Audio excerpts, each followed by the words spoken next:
Bicara tentang PTSD atau Post Traumatic Stress Disorder, maka kita tidak akan lepas dari yang namanya trauma. Ketika bicara trauma, pasti bicara tentang kejadian-kejadian luar biasa ataupun bencana alam yang berkaitan dengan trauma tersebut. Nah, sebenarnya apa sih PTSD itu gitu ya? PTSD itu adalah uh, dampak dari ketika seseorang mengalami stresor ataupun stresor yang luar biasa. Stresor yang benar-benar luar biasa dalam arti luar biasa berdampak kepada kita ataupun luar biasa mengerikannya, misalnya seperti itu ya, yang mana itu akhirnya disebut dengan trauma. Jadi trauma kejadian traumatik itu sendiri adalah suatu bentuk stresor yang ekstrim atau yang luar biasa gitu ya. Mungkin dalam kayak kejadian sehari-hari orang sering bilang, dia trauma tuh karena diputusin sama pacarnya misalnya kayak gitu. Apakah benar itu sebenarnya trauma atau tidak gitu ya? Dan kejadian itu bisa berbeda antara satu orang dengan orang yang lainnya gitu ya. Bisa jadi mungkin memang kayak ditinggal oleh pasangan itu bisa menjadi trauma, bisa jadi juga tidak bagi orang lain gitu ya. Nah, kita akan lihat seperti apa contohnya. Jadi kalau di buku Susan Nolan itu contoh yang dibahas ini adalah yang terkait dengan kejadian di tahun 2001 yaitu runtuhnya gedung WTC di Amerika. Nah, uh, mungkin teman-teman belum lahir pada saat itu ya. Jadi ada dua gedung kembar yang ditabrak oleh pesawat dan itu uh, gedungnya langsung runtuh dan itu bisa menyebabkan kematian mungkin ribuan orang gitu ya. Karena itu adalah dia World Trade Center gitu, gedung yang memang gedung kantor yang pada saat itu emang saat orang sedang bekerja. Nah, dari pengalaman itu sebenarnya itu adalah satu contohnya. Kalau di Indonesia sendiri, misalnya kejadian yang luar biasa itu adalah tsunami, kejadian tsunami di tahun 2004, Desember 2004, berarti sekarang berarti sudah sekitar hampir hampir sudah 17 tahun ya berarti ya. Hampir 17 tahun yang lalu gitu. Nah, itu juga pengalaman traumatik dan bahkan sampai sekarang masih ada orang-orang yang tetap masih mengalami PTSD ini gitu ya. Nah, kriterianya kalau di DSM ada gitu ya, spesifik gitu ya. Jadi ada simptom-simptom A, B, C, D itu tentang apa, macam-macam ya. Terkait dengan exposure terhadap kejadiannya, kemudian terkait dengan apa namanya simptom-simptom yang lain, kemudian bagaimana respon individu. Nah, itu semuanya terbahas di dalam ada sudah disimpulan untuk di DSM-5. Tapi yang akan saya jelaskan adalah sebenarnya ketika seorang psikolog mau me, mendiagnosa PTSD, maka ada 4 simptom yang harus terpenuhi paling tidak. Yang pertama adalah terkait dengan re-experiencing the traumatic event itu seperti apa nanti akan dijelaskan. Avoidance, kemudian ada negative change dalam pikiran dan mood, kemudian ada hypervigilance itu kayak uh, kekhawatiran yang berlebihan, jadi dia jadi super waspada gitu. Nah, ini yang akan terbahas. Nah, kita akan bahas satu persatu. Jadi re-experience traumatic event tuh apa sih? Misalnya dia kayak kejadiannya sudah berlalu, tapi kemudian dia kembali mengalami gangguan si traumatic event itu seolah-olah hadir kembali gitu ya, seolah-olah dia mengalami kembali gitu ya. Nah, seperti apa misalnya muncul dalam bentuk dia mimpi misalnya gitu ya, dia masih suka mimpi atau tiba-tiba dia mimpi mimpi buruk gitu, malam-malam mimpinya mimpi kejadian traumatik tersebut, kemudian tiba-tiba kayak teringat dengan kejadian tersebut terus tiba-tiba dalam pikiran tuh muncul berbagai kejadian-kejadian yang sudah terjadi tersebut gitu, ataupun flashback ke dalam ke kejadian yang sebelumnya itu gitu ya. Nah, Kemudian itu yang pertama, re-experiencing. Kemudian ada avoidance. Tapi avoidance ini berkaitan dengan, jadi dia ada persistent avoidance terhadap situasi, pikiran, ataupun memori terkait dengan trauma. Jadi misalnya melewati melewati suatu jalan yang itu mengingatkan akan kejadian traumatik tersebut, kemudian dia berusaha menghindari, misalnya gitu, selalu berusaha menghindari. Terus kalau orang bicara tentang kejadian itu, dia akan berusaha untuk menghindari. Kemudian ada negative changes dalam pikiran dan mood yang berkaitan dengan kejadian. Misalnya dia selamat, kemudian akhirnya dia ngerasa, kenapa saya yang selamat di antara ratusan ribu orang yang meninggal gitu. Jadi dia kayak dia merasa bersalah, kenapa saya sendiri yang selamat, misalnya kayak gitu. Itu ada seperti itu. Atau mungkin dia menjadi secara emosional tuh menjadi numbing. Numb itu kayak apa ya? Kayak kita lihat aja.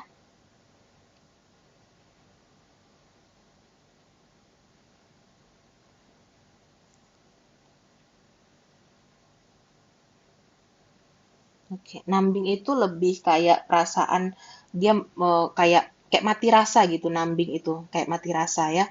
Jadi terus kemudian ada juga dia menarik diri dari situasi secara emosional, menarik diri, kemudian menarik diri dari orang lain, dari ataupun dari situasi-situasi sosial lainnya, misalnya seperti itu.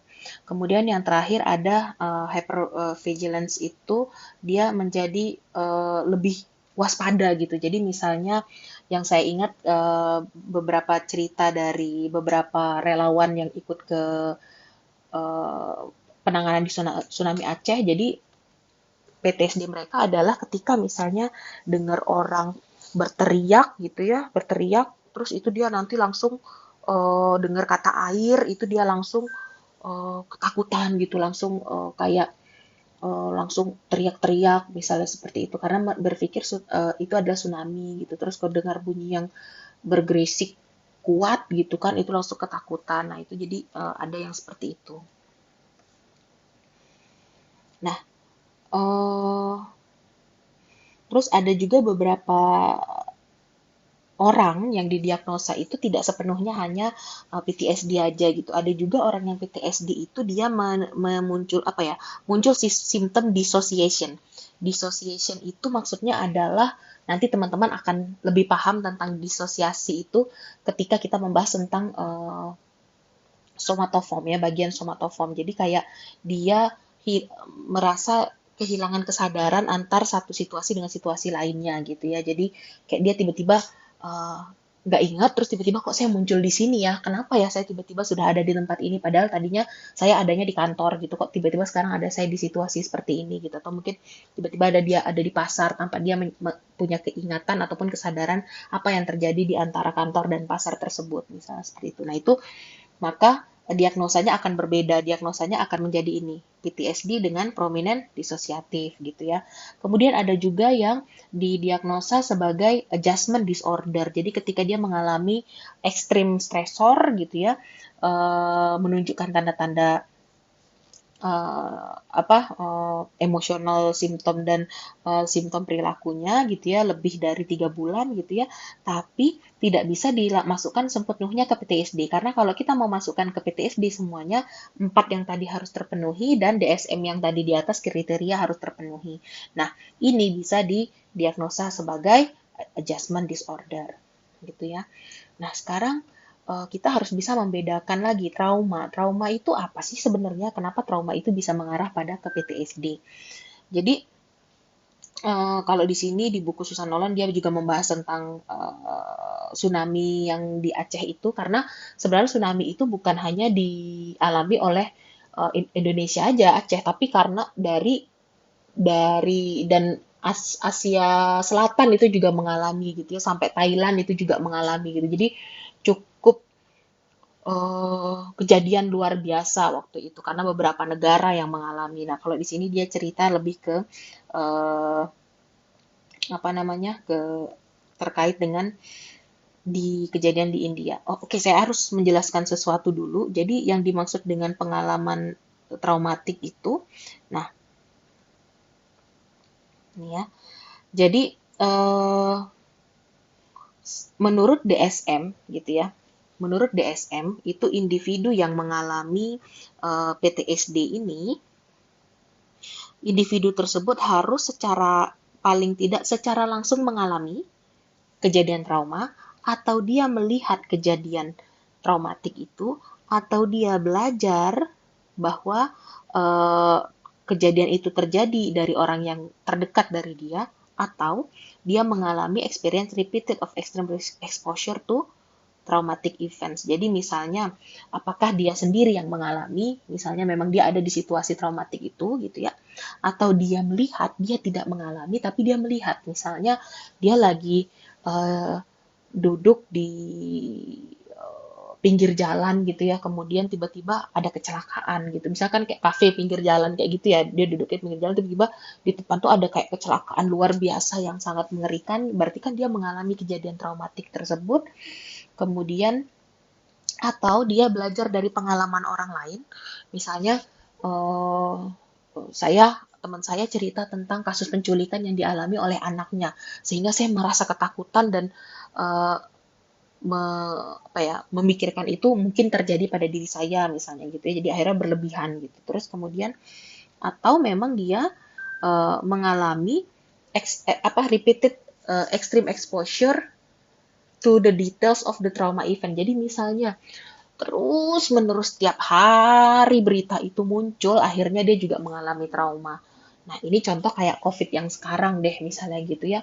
Tiap hari yang diberitain itu adalah semua yang berkaitan dengan kematian terkait dengan COVID gitu. Semua hal itu semua dibahas, semua yang mengerikan-mengerikan, semua yang dibahas sehingga memang orang akhirnya mengalami ketakutan dan akhirnya muncul trauma trauma apa ya itu menjadi pengalaman traumatik bagi si individu. Nah, sekarang kalau bicara tentang individunya lagi, sebenarnya dan itu bukan hanya uh, orang yang langsung mengalami kejadian kayak kejadian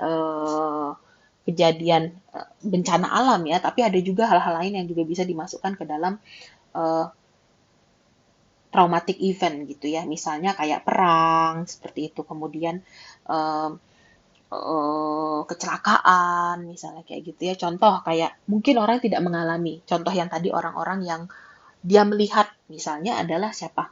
Misalnya ini nih, relawan-relawan yang kemarin datang misalnya ke tempat bencana alam tersebut, misalnya tsunami Aceh ataupun uh, gempa yang ada di Jogja misalnya seperti itu ya. Kemudian uh, apa namanya?